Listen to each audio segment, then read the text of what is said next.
आपको बताएं कि डेरा गाजी खान में पब्लिक न्यूज सैलाब मुतासरीन की आवाज बन गया। बस्ती कूड़ा बुजदार में इंतजामिया की जानिब से ताहाल इमदादी कार्रवाइयाँ जारी नहीं की गई, जबकि मुतासरीन बेयारो मददगार हुकूमती इमदाद के मुंतजर हैं। मजीद तफसीलात जान लेते हैं तारिक मिसवानी से। जी बिल्कुल, डेरा गाजी खान में बारिशों ने सैलाब की सूरत हाल पैदा की, जिसकी वजह से बड़े पैमाने पे ज़िला डेरा गाजी खान में तबाही हुई। लोगों के घर तबाह हो गए, लोग बेसरो समानी की हालत में अपनी ज़िंदगी बसर कर रहे हैं। बस्ती हाजी कौड़ा बुजदार मैं उस मकाम पर मौजूद हूँ। यहाँ पर काफ़ी तादाद में जो शहरियों के इलाका मकीनों के घर थे वो तबाह हो चुके हैं, ज़मीन बोस हो चुके हैं।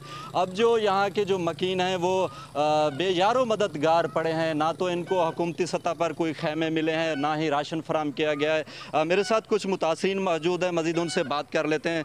अच्छा अंकल, ये बताइएगा, आपको हुकूमत की तरफ से कोई इमदाद, कोई खैमे कुछ मिला? ना, कोई शय नहीं मिली टाइम तक। वल तुम हुकूमत के लिए क्या मुतालबा करे सो? असा मुतालबा करन ये सारे घर मकान बना ले जे सारे फसल बर्बाद थी गए, हुन सारे नाल कोई हेल्प करे सी, नवी फसल रहे सो, निके निके बच्चे हुन दे बारे सोचने ना। अजय, जैसा कि आपने मुतासरीन से सुना, उनका यही कहना है कि हमें हुकूमती सतह पर किसी किस्म की कोई इमदाद नहीं मिली। वो ये इस वक्त उनके जो दर्जनों इस बस्ती के घर थे वो ज़मीन बोस हो चुके हैं। उन्होंने आला इंतज़ामिया हुकूमत पंजाब से मुतालबा किया कि खुदारा हमें भी इमदाद फराम की जाए और इस इलाके की सर्वे की जाए ताकि उनको भी जी हुकूमती सतह पर है इमदाद फराम हो सके। जी।